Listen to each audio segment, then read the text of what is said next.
Pemirsa, selamat malam. Anda menyaksikan Prime Talk Tajam Mendalam bersama saya, Rory Asyari. Pemirsa, banyak cerita dan juga perasaan serta hal-hal yang tidak bisa dilupakan yang tidak hanya dialami oleh WNI yang dijemput dari Wuhan, Tiongkok, namun juga mereka yang tergabung dalam tim AJU atau tim advance dan juga tim penjemput. Mulai dari perasaan tegang ketika hendak berangkat, rasa khawatir ketika ada di pesawat, bahkan juga rasa mungkin geram ketika menghadapi hoax dan juga bulian dari netizen, dan juga rasa yang campur aduk ketika mereka harus meninggalkan masa observasi setelah mereka diobservasi selama 14 hari. Nah, Prime Talk malam hari ini hadir dengan suasana baru, dengan studio baru untuk mendengar cerita dari Natuna.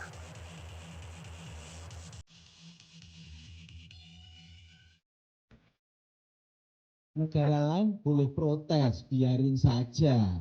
Ini hak negara kita, ya, bahwa kita mengandalkan Yang Maha Kuasa. Selama kita mengandalkan Yang Maha Kuasa, ya itulah hasil yang kita dapatkan sekarang.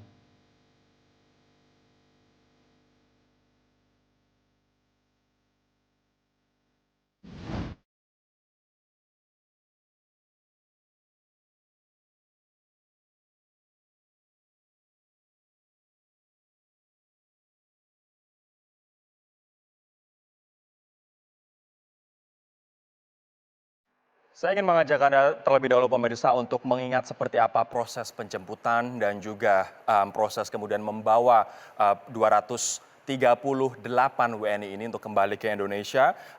Pemerintah akhirnya memutuskan untuk menjemput WNI di Wuhan, Hubei di Tiongkok, dan akhirnya tim berangkat pada tanggal 1 Februari 2020. Kita lihat grafiknya bersama-sama. Ada 5 anggota tim AJU atau advance team yang berangkat terlebih dahulu ke Hubei, kemudian ditambah 47 tim yang merupakan tim penjemput yang terdiri dari personil Kemenlu, Kemenkes, BNPB, TNI AU, dan juga kru dari Batik Air. Ada 18 orang kru dari Batik Air. Tugas mereka adalah awalnya menjemput 245 warga negara Indonesia yang ada di Wuhan. 7 orang akhirnya tidak dibawa pulang, 3 dikarenakan sakit, 4 karena mereka memutuskan untuk tetap di Wuhan begitu. Jadilah ada 238 orang termasuk 1 WNA yang dijemput dan juga 5 orang yang merupakan tim AJU dan juga tim advance yang mereka jemput. Mereka kemudian diterbangkan dari Hubei, pemirsa, kemudian tiba di Natuna.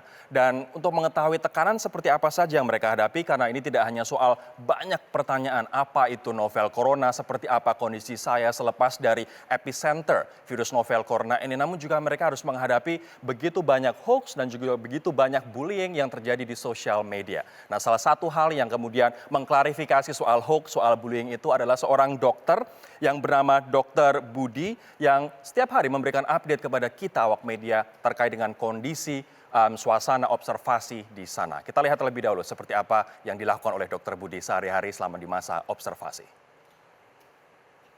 Halo Kemenkes, saya Budi, Pusat Kesehatan Bapak. Saya bersama teman-teman WNI dari Wuhan. Insya Allah kami dalam keadaan sehat. Pagi ini kami habis berolahraga Bapak. Monggo silakan teman-teman. Inilah Dr. Budi Silvana, tenaga kesehatan yang menemani 285 warga negara Indonesia yang dipulangkan dari Wuhan untuk diobservasi di Kepulauan Natuna. Ia tidak hanya bertugas sebagai tenaga kesehatan. Lomba kebersihan tenda. Selama 14 hari, Dr. Budi selalu mengabadikan momennya bersama para WNI lewat video blog atau vlog tentang aktivitas peserta observasi di Natuna. Mulai dari cek kesehatan, olahraga, hingga makan bersama. Makanan mereka, sekarang sudah ada Mas Diko sama Mbak Elvi. Kita lihat. Vlog yang dibuat oleh Dr. Budi kemudian disebarkan kepada para wartawan. Aktivitas vlog Dr. Budi bukan tanpa alasan. Pasalnya, hanggar Raden Sajat Kepulauan Natuna yang menjadi lokasi observasi merupakan ring 1. Selama masa observasi, wartawan tidak boleh mendekat dan hanya bisa meliput dari jarak 700 meter ke lokasi observasi. Sekarang saya bersama... Lewat vlog Dr. Budila, informasi mengenai keadaan peserta observasi bisa disampaikan kepada publik. Dalam membuat vlog, Dr. Budi tampak luas di depan kamera dan sangat akrab dengan para peserta observasi. Setelah program observasi usai, momen kedekatan yang sudah seperti keluarga itu kemudian dirindukan. Semua WNI kita dalam keadaan sehat, itu satu kepuasan tersendiri yang susah digambarkan. Yang kedua, sedih juga Mbak, karena di sini sudah kayak seperti satu keluarga kami di sini. sudah bergabung kurang lebih di sini ada mungkin totalnya sekitar 800 orang yang ada di sini di sini. Jadi kami udah kayak jadi satu keluarga dan sedih juga. Dan ini saksi-saksi bisu, Mbak. Inilah saksi-saksi bisu tempat proses observasi selama 2 minggu para WNI kita. Dr. Budi Silvana lahir di Banda Aceh. Saat ini ia menjabat sebagai Kepala Pusat Krisis Kesehatan Kemenkes. Beliau menempuh pendidikan kedokteran di Universitas Muhammadiyah Yogyakarta dan gelar masternya diraih di Magister Administrasi Rumah Sakit Universitas Respati Indonesia. Tim Liputan Metro TV.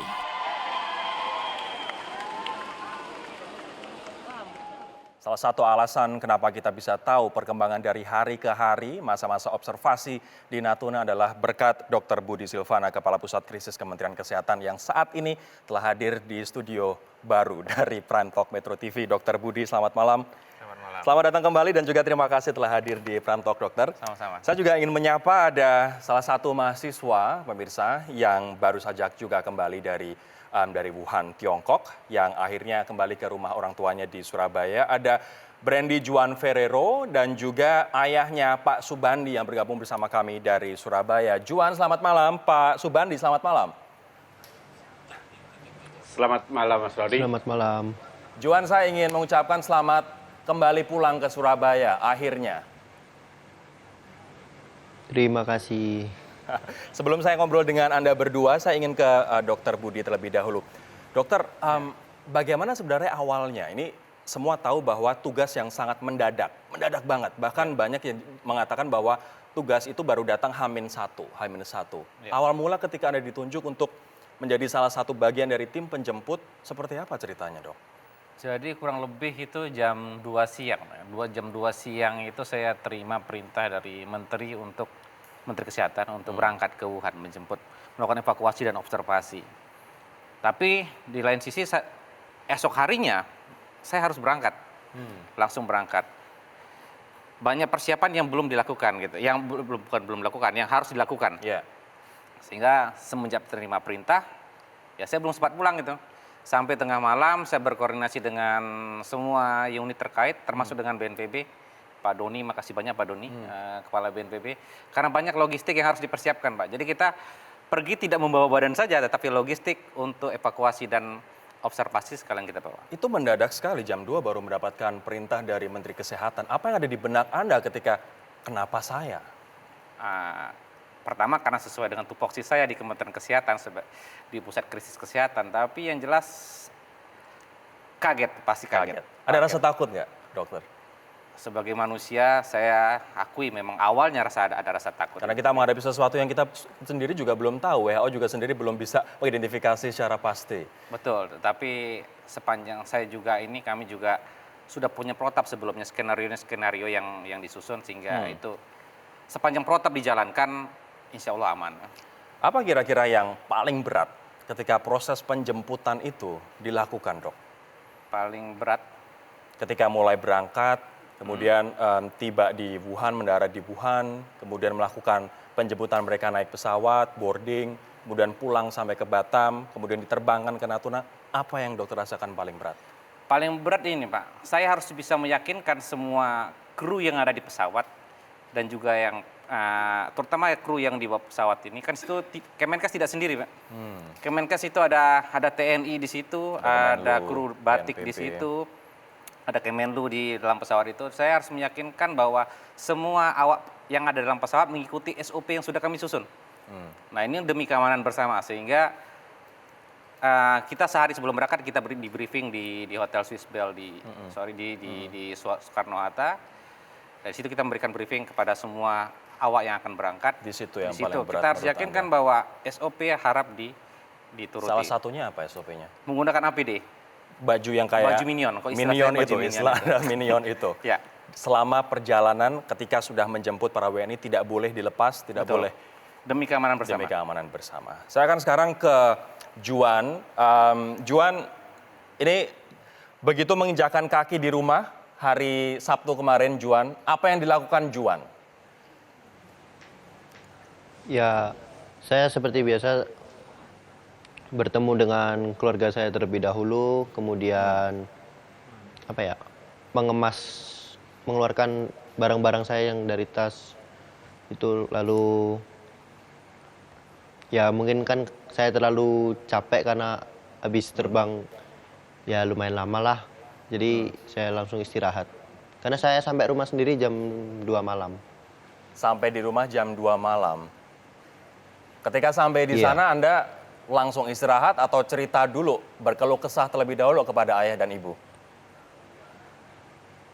Ya sedikit cerita pengalaman, lalu pergi istirahat.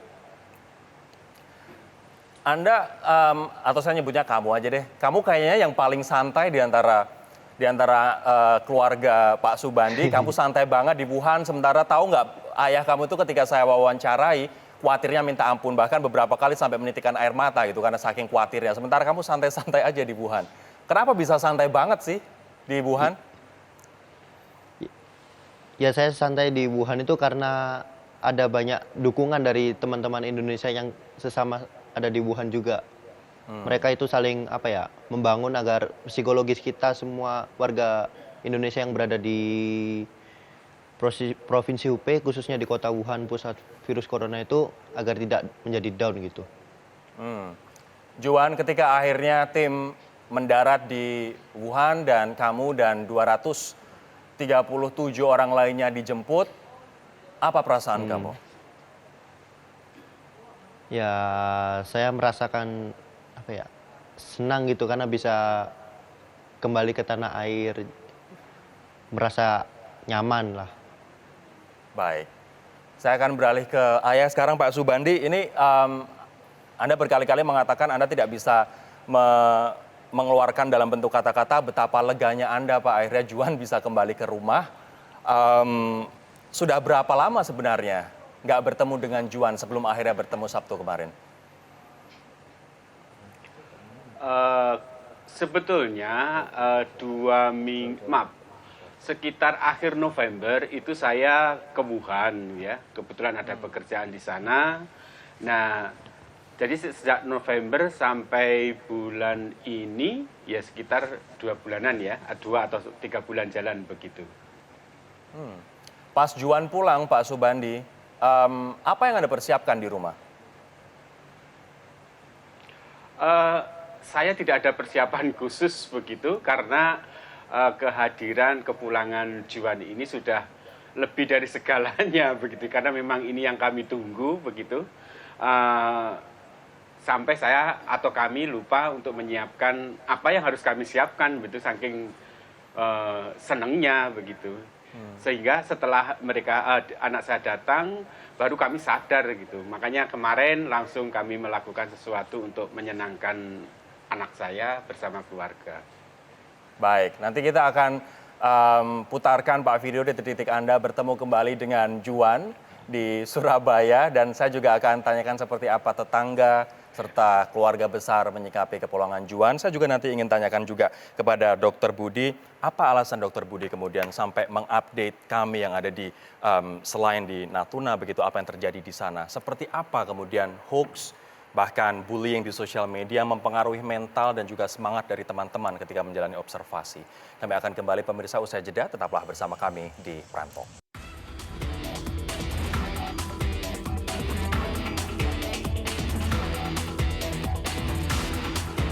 Sejak awal Januari 2020, Profesor Subandi merasa khawatir begitu mendengar virus corona menyerang kota Wuhan, Provinsi Hubei, Tiongkok. Maklum saja, anak sulungnya Brandy Juan Ferrero tengah menempuh studi sarjana hubungan internasional di Central China Normal University yang kebetulan kawasan kampus dan asrama perguruan tinggi berada tak jauh dari pusat kota Wuhan. Dengan status penutupan kota Wuhan, Profesor Subandi terus berupaya agar anaknya segera pulang ke tanah air. Meski begitu, Juan bersikeras untuk tetap tinggal di Wuhan untuk menyelesaikan ujian akhir di kampusnya. Di sisi lain, Kedutaan Besar Republik Indonesia dan Persatuan Pelajar Indonesia di Tiongkok terus memberikan pemantauan dan sosialisasi mengenai wabah virus corona. Tak berselang lama, pada 1 Februari, pemerintah Indonesia menjemput para WNI di Wuhan. Setelah itu, Juan bersama 284 WNI lainnya harus menjalani observasi kesehatan di Kabupaten Natuna, Kepulauan Riau. 14 hari observasi sesuai standar Badan Kesehatan Dunia atau WHO Juan bersama peserta lainnya harus menjalani berbagai kegiatan yang diatur oleh pihak Kementerian Kesehatan dan TNI, tujuannya untuk memastikan semua peserta observasi bebas dari COVID-19.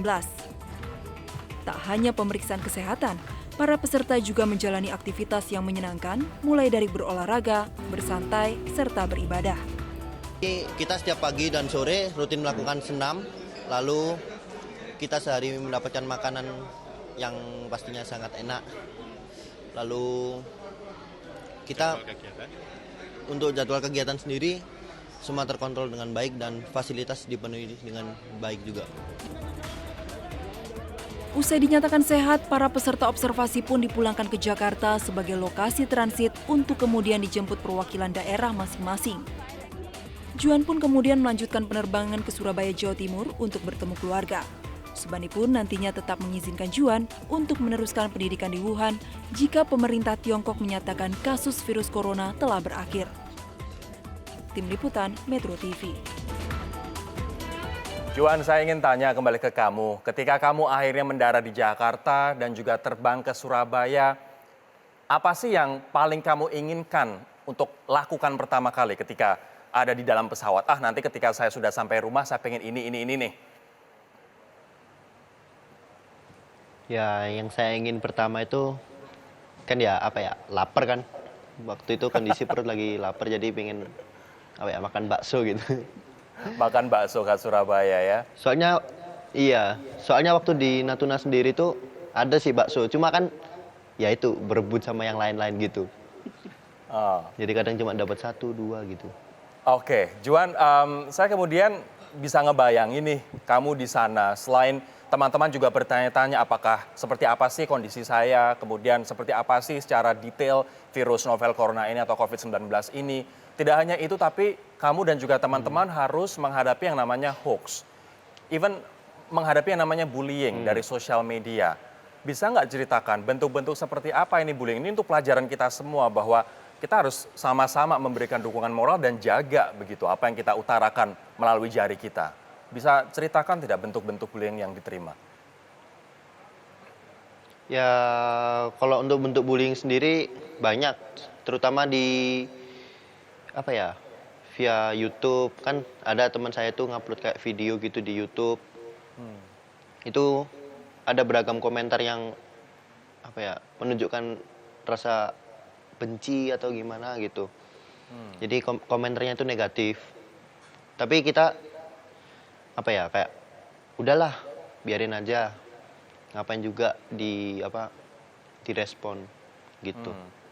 Dokter Budi, ini yang menjadi alasan Anda soal kenapa Anda kemudian nge-vlog setiap hari, memberikan update setiap hari adalah banyaknya hoax dan juga bullying. Bagaimana ini mempengaruhi mental dan juga semangat teman-teman yang baru saja dievakuasi dari Wuhan, Dok, di sana? Ya, jadi gini, pemberitaan di sosial media sebenarnya sangat mempengaruhi teman-teman di sini kan. Banyak pemberitaan itu yang tidak menguntungkan mereka gitu. Nah, untuk itu makanya Kementerian Kesehatan membawa tim psikolog dan psikiater ke lokasi observasi. Nah, kita lakukan pendampingan psikososial sehingga psikis mereka tidak down karena pemberitaan yang kurang menguntungkan. Sempat ada yang down atau misalnya trauma begitu dikarenakan hoax atau bullying atau pemberitaan yang tidak sampai down, itu tidak trauma, cuman mungkin karena pemberitaan tidak menguntungkan, mungkin ada sedikit stres, tapi itu bisa dikendalikan oleh tim psikolog kita. Artinya impact-nya bisa dikendalikan oleh teman-teman psikolog yang ada di sana. Ya, karena pendampingan ketat, Pak. Oke. Kemudian pada saat observasi sendiri, Dok, apa yang Dokter Budi dan teman-teman rasakan ketika awal kita akan diobservasi di hanggar selama 2 minggu, apa yang kemudian teman-teman lakukan untuk adjust? Gini Mas, jadi sebenarnya sebelum kita berangkat ke Wuhan, begitu Bapak Menteri menyampaikan lakukan evakuasi dan observasi, itu tim itu bekerja. Ada tim yang menyusun skenario disesuaikan dengan protokol WHO, ada tim yang menyiapkan logistik, ada tim yang menyiapkan tempat observasi di Natuna, bahkan di Natuna itu dipimpin langsung Bapak Menkes. Nah, saya kebetulan ditugaskan juga untuk mengkoordinasikan ini dengan unit-unit terkait seperti BNPB gitu kan. Jadi ini bukan kerja sendiri tapi kerja tim. Nah, skenario itu sudah dibuat, Mas Rodi. Jadi dari skenario di pesawat, skenario di tempat observasi itu Observasi, sudah ya. disusun sebelumnya. Jadi kami sedikit lebih santai saat melakukan proses evakuasi dan observasi gitu. Tantangan paling berat ketika menghandle ini ratusan orang yang harus Anda awasi untuk diobservasi. Ya, kami banyak dibantu oleh pihak TNI. Jadi TNI membantu kami untuk mengatur teman-teman yang 285 ini 243 ini untuk mengikuti schedule-schedule yang sudah kita buat. Dan mereka selama itu tertib mengikutinya. Tertib selama 2 minggu itu. Artinya dikarenakan bantuan TNI, kemudian disiplin juga mungkin yang diterapkan, akhirnya semua berjalan dengan lancar Ya, selama 14 dan hari. alhamdulillah mereka manut-manut juga ya. Mana juga ya. Dan mereka well educated. Teman-temannya well educated sehingga kita bilang ini mereka tuh nurut, kita bilang kita ini nurut. Mereka juga mungkin takut juga sakit. Sebab begini, Mas, satu ada yang sakit Ah, akan masalah bagi semua. oke. Jadi kita berkali-kali menekankan itu, kalian jangan sakit, kalian Oke, jangan sakit. Oke. Gitu. Juan, saya ingin Anda ini dong mengutarakan pendapat atau apapun, ucapan terima kasih atau apapun ke Dokter Budi. Apa yang ingin kamu utarakan ke Dokter Budi, Juan? Yang saya ingin ucapkan yaitu terima kasih yang sangat banyak kepada Bapak Budi karena sudah berjuang untuk mengevakuasi kami para WNI yang berada di kota Wuhan sepenuh hati. Lalu kemudian care kepada kita waktu berada di Natuna, menjaga kita selayaknya kayak anak sendiri gitu. Pak Budi, silakan. Ya, ada di seminggu terakhir gitu, Mas. Kita sedikit memaksa mereka dalam tanda kutip. Kalian tidak boleh sakit. Kalian patuhi kami, insya Allah kalian sehat gitu kan. Sampai terutama 3 hari terakhir sampai vitamin pun kita paksakan kalian harus minum vitamin. Karena gini menjelang hari-hari terakhir ini adalah hari-hari genting bagi kami. Satu ada yang sakit itu kan jadi masalah bagi semua. Semua termasuk kami yang tim ini. Jadi kita itu seminggu terakhir itu betul-betul ketat pendampingan terhadap mereka. Apa saja yang dilakukan di seminggu terakhir itu? Terutama satu, pendampingan psikososial intensitasnya lebih tinggi. Oke. Pengawasan makanan mereka jauh lebih tinggi daripada yang pertama-tama ini. Karena mungkin gini Mas, juga mereka itu kan mulai titik jenuh mungkin ya seminggu terakhir itu. Nah itu kita kita berdiskusi dengan psikolog dan psikiater jangan sampai mereka down. Nah itu yang kita lakukan pendampingan, gizi mereka kita perhatikan dan juga mereka setengah kita paksa berolahraga agar bergerak. Ya, fit Dengan terus bergerak, dengan fit mereka akan terus terjaga. Dan Oke. alhamdulillah sampai terakhir mereka memang betul-betul fit. Juan, ini ada rencana nanti apabila semua sudah beres, semua sudah bisa diatasi, akan kembali ke Wuhan atau tidak? Ya, saya tetap ingin kembali ke Wuhan untuk melanjutkan studi saya seperti tujuan saya waktu sebelum berangkat ke Cina, saya itu harus lulus dari Cina gitu. Baik. Pak Subandi mengizinkan nggak Pak untuk kembali ke Wuhan, Pak? Apa syaratnya? Ya, syaratnya hanya satu. Sampai pemerintah Cina benar-benar menyatakan bahwa kota Wuhan sudah aman dari virus ini. Jadi kalau memang secara de jure pemerintah China sudah menyampaikan bahwa Wuhan sudah aman dikunjungi oleh siapapun, maka ketika anak saya mau berangkat, ya sudah, kami hanya mengiringi doa dan memberikan pengawalan atau pengarahan dari Indonesia saja. Baik. Pak Subandi, terima kasih atas waktunya selama ini. Juan, terima kasih dan selamat kembali berkumpul bersama dengan keluarga. Pemirsa, kita harus jeda terlebih dahulu. Nanti kami akan kembali untuk berbincang dengan seorang kapten yang merupakan pilot dari pesawat Batik Air yang menjemput ratusan warga negara Indonesia ini dan juga seorang pramugari yang kemudian harus berhadapan secara langsung dengan ratusan WNI yang mereka jemput. Sesaat lagi.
18 orang pemirsa dari Batik Air merupakan bagian dari 47 orang tim penjemput 238 WNI di Wuhan yang merupakan epicenter dari outbreak novel corona ini. Di studio sudah ada 2 di antaranya, ada Kapten Distyo Usodo, merupakan pilot Batik Air yang menjemput para WNI. Kapten, selamat malam, selamat datang.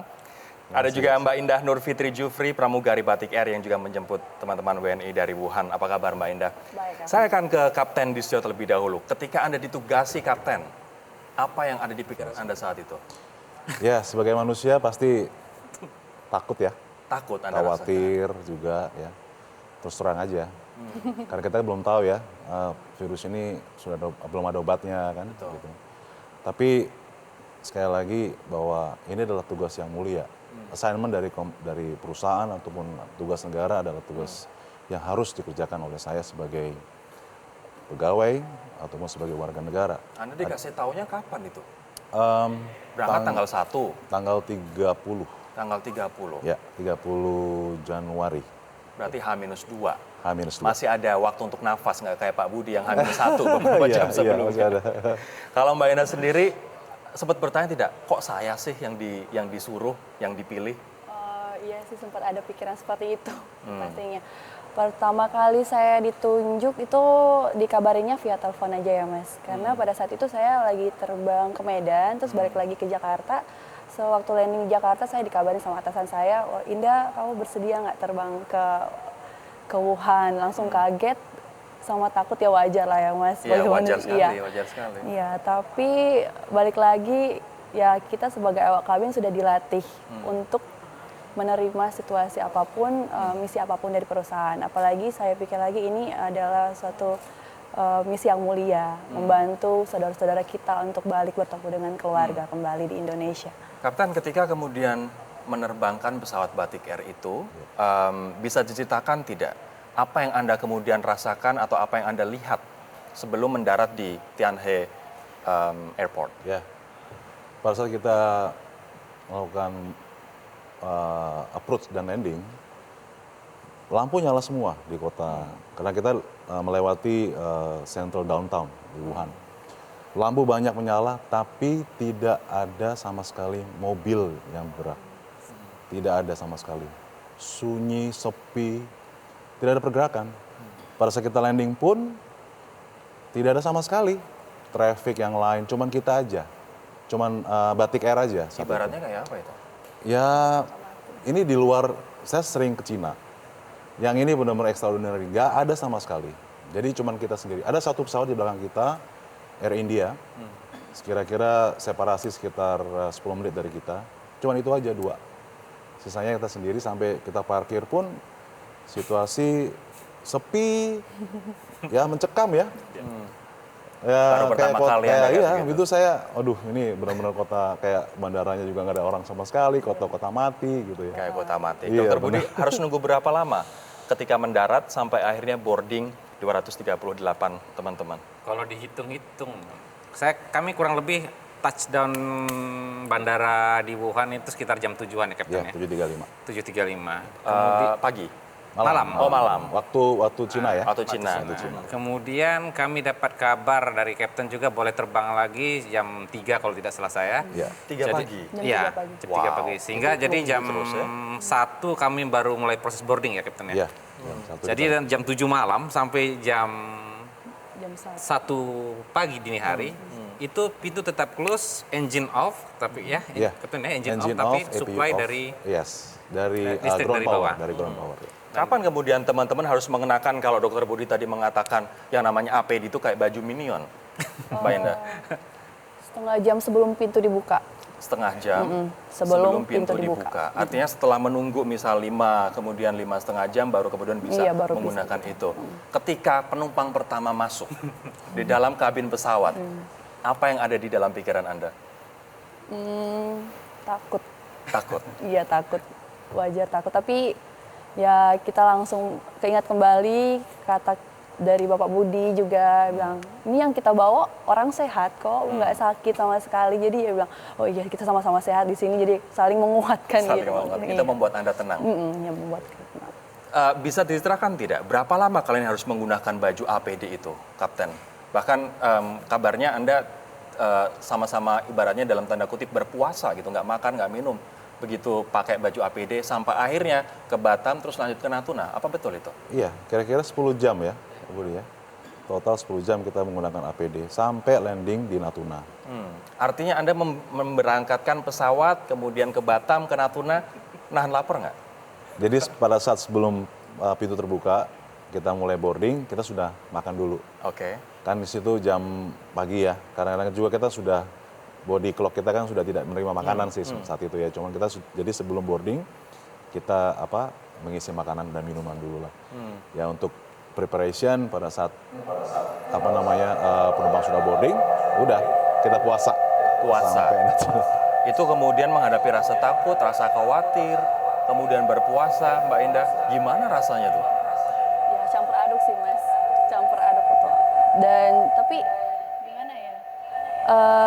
Mungkin kita percaya juga sama Tuhan, gitu berpuasa, berdoa juga, dukungan dari keluarga juga itu yang menguatkan kami, dan juga mengingat kembali saudara-saudara kita ini harus, kalau bukan kita siapa lagi gitu Mas, yang membantu. Iya. Nanti kita akan kembali pemirsa usai jeda berikut ini. Nanti saya akan tanyakan ke Kapten, ketika sebelum di karantina sempat berkata, ini ngeri-ngeri sedap ini. Kenapa ngeri-ngeri sedap? Kami akan ceritakan nanti pemirsa sesaat lagi. Saya akan lanjutkan, Kapten. Tahu nggak waktu itu, diberitahu tidak bahwa Anda pun juga harus diobservasi selama 14 hari di Natuna? Tahu. Tahu? Tahu. Tahu. Tapi ya tadi ada simpang siur beritanya. Akhirnya decision dibuat 14 hari. Sebenarnya sih dari awal kita sudah menginformasikan kepada teman-teman yang lain ya. Kita harus bersiap berpikir yang skenario yang terburuk, yaitu 14 hari. Mereka sempat nawar nggak Dokter Budi? Ini kok 14 hari lama banget? Iya, ini seperti berdagang ini di pasar gitu. Awalnya kaptennya yang bukan direksi mungkin ya. Direksi. Nelpon saya, Dokter Budi, boleh nggak ini kami tidak 14 hari? Oh no way sir, gitu kan. Terus kaptennya lagi nelpon, nggak yakin kan. Kapten, Dokter Budi, boleh nggak kami tidak di Natuna? No Kapten gitu. Nggak boleh. Turuti SOP yang sudah dibuat Kemenkes, insya Allah kita aman gitu. Artinya mereka harus 14 hari dan itu di Natuna pula. Semalam sebelum tidur, sebelum berangkat, biasa masih negosiasi lagi kami di lobi hotel. Saya bakal ditraktir minum kopi gitu. Negosiasi agar bisa lebih cepat. Saya bilang SOP adalah SOP gitu. Patuhi SOP yang dibuat Kemenkes, insya Allah kita aman. Mbak Indah, 14 hari di sana, apa yang kemudian paling Anda rindukan? Rindukan kebersamaannya sih Mas, yang di Natuna. Karena di sini kita sama-sama jauh dari keluarga, dikumpulkan bersama, mengisi hari-hari dengan aktivitas positif seperti olahraga, zumba, main badminton, dan juga malam hari nyanyi-nyanyi bersama. Pokoknya saling menguatkan. Saling menguatkan. Kemudian semangat, kemudian mental teman-teman di sana seperti apa Mbak? Dan Anda sendiri juga? Nah, untuk 1-2 hari sampai 3 hari itu masih kayak agak takut, terus kayak rindu sama keluarga ya, kayak ya ampun kenapa aku bisa di sini seperti itu. Tapi lewat dari 3 hari tadi mulai menikmati itu loh Mas, kayak oh ya mulai enjoy aja. Iya. Kapten nampaknya tawar-tawaran dengan Dokter Budi nggak kejadian tuh, nggak dikabulkan. Mungkin Kapten pengennya di mana? Tinggal di Hawaii? Nah, kalau boleh di resort hotel. Tapi Kapten 14 hari, apa yang Kapten rasakan di sana? Gatal terbang nggak? Oh iya, tentunya kita ya mungkin saya kan penerbang ya. Jadi tentunya kalau nggak megang stick itu kan gimana gitu rasanya. Ya sebenarnya sih pada hari itu pertama-tama ya tadi kata Mbak Indah, kita masih beradaptasi ya. Ini kan pengalaman kita yang baru selama kehidupan berkarir saya sebagai penerbang, baru ini saya menghadapi situasi yang seperti ini gitu ya. Sama ya. Sama. Tinggal di di camp gitu ya. Dengan situasi yang baru. Tentunya cukup challenging ya. Saat Anda mau diobservasi, Anda sempat berkata ngeri-ngeri sedap. Kenapa, Kapten? Oh iya, tadi. Jadi ya itu kita tidak tahu nih, apa yang terjadi nanti di observasi itu. Fasilitas apa yang diberikan, dan bagaimana kehidupan di sana, apa yang harus kita lakukan. Isolasi itu gimana sih? observasi itu gimana sih. Tapi balik lagi ternyata apa yang kami bayangkan itu tidak seburuk yang kita bayangkan ya. Ternyata Menyenangkan. ternyata menyenangkan. Yes. Jadi banyak sekali dukungan dari Kogab TNI, dari dan Lanut, dari Pangkalan Udara TNI di Ranai juga Baik. fully support ke kita. Baik, nanti saya ingin tanyakan di pertanyaan terakhir bagaimana operasi ini dan juga observasi selama 2 minggu ini mengubah pribadi Anda, Dr. Budi, Mbak Indah, Kapten, sebagai seorang individu. Kami akan kembali sesaat lagi. Masa observasi 14 hari, kemudian secara mendadak H-2 mendapatkan tugas tentu bukan hal yang mudah, apalagi juga untuk keluarga, Mbak Indah. Gimana respon keluarga?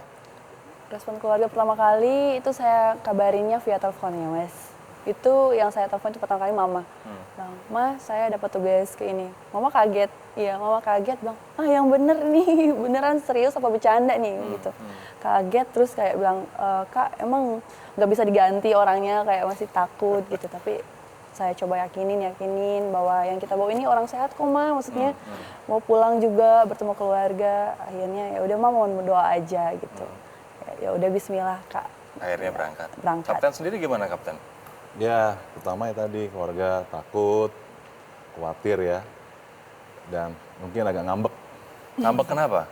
Katanya Karena- udah siap-siap mau liburan padahal. Iya, tanggal 5 Februari sampai tanggal 10 Februari mau ke Thailand. Tanggal 1-nya suruh jemput. Suruh jemput, makanya tadi nego-nego sama Dokter Budi, bisa nggak lebih early? Bisa bilang, tapi ya sudah lah ya. Masih ngejar liburan. Betul, demi bangsa Demi lah. menolong Demi orang menolong ya. orang dan Oke. negara. Ya. Dokter Budi, ini setelah melewati proses ini, kemudian memimpin orang sebegitu banyak, 46 yang Anda kemudian pimpin, belum lagi di sana Anda harus menjemput dan memastikan orang mengikuti SOP.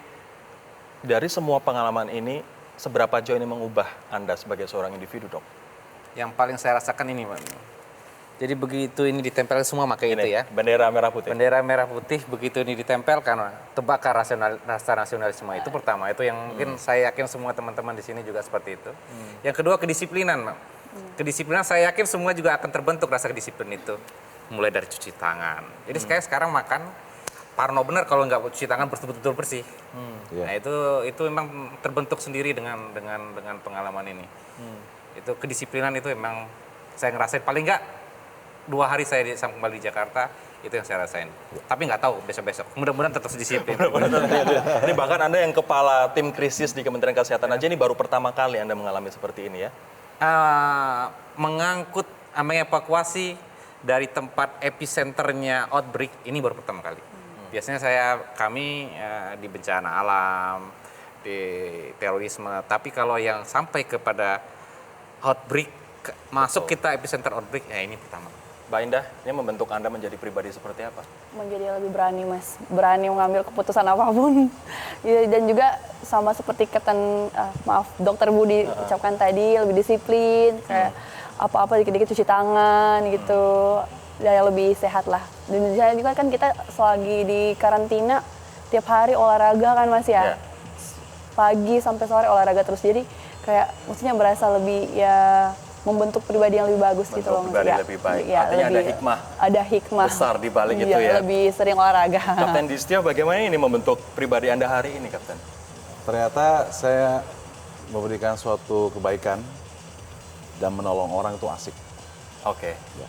Jadi Memberikan kebaikan dan menolong orang Ya, itu asik. itu asik. Mau lagi, kalau misalnya kita nggak berharap ya, Iya. ada seperti ini lagi, lockdown seperti ini, Why tapi not? mau lagi. Iya. Why not? Yes. Luar biasa.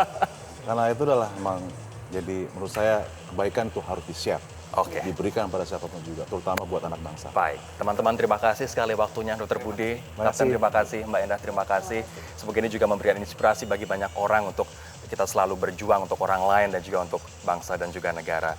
Demikianlah Prime Talk malam hari ini pemirsa, saya Rodi Asyari mewakili teman-teman yang bertugas undur diri. Terima kasih, sampai jumpa.